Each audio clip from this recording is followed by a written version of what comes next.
Hi, welcome to our channel. நாம் இன்றைக்கி ஆட்டு தலைக்கறி எப்படி செய்கிறது அப்படின்னு சொல்லி பார்க்கலாம். ஃபஸ்ட்டு சின்ன வெங்காயத்தை சின்ன சின்னதாக கட் பண்ணிவிட்டு கருவேப்பிலை தழை, பச்சை மிளகா, தக்காளி, கல்லுப்பு எல்லாம் போட்டு நல்லா வணக்கி விட்டுறணும். வணக்கி எண்ணெய் பிரிஞ்சு வந்ததுக்கப்புறம் இஞ்சி பூண்டு பேஸ்ட்டு வந்துட்டு ஒரு 2 டீஸ்பூன் அளவுக்கு நம்ம ஆட் பண்ணிக்கணும். ஆட் பண்ணிவிட்டு நம்மளுடைய தலைக்கறியில் வந்துட்டு கல்லுப்பு, மஞ்சத்தூள் போட்டு ஒரு 2லிருந்து 3 தடவை நல்லா வாஷ் பண்ணிட்டோம் அப்படின்னா அதோட ஸ்மெல் நல்லா போயிடும். போனதுக்கப்புறம் ஆட்டு தலைக்கறியை வந்துட்டு நம்ம வணக்கி வச்சுருக்கிற பொருள் கூட நம்ம ஆட் பண்ணிக்கணும்.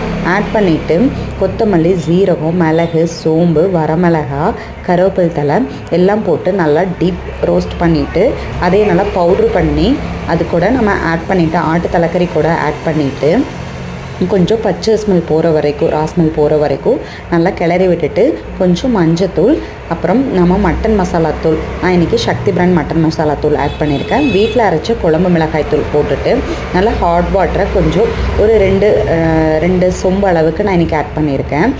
2 சொம்புனா வந்துட்டு ஒரு 1/4 லிட்டர் தண்ணி அந்தளவுக்கு ஆட் பண்ணி கொதிக்க விட்டுட்டு ஒரு 6 to 7 விசில் விட்டு கொத்தமல்லி தழை போட்டு நம்ம சூடாக டேஸ்ட்டாக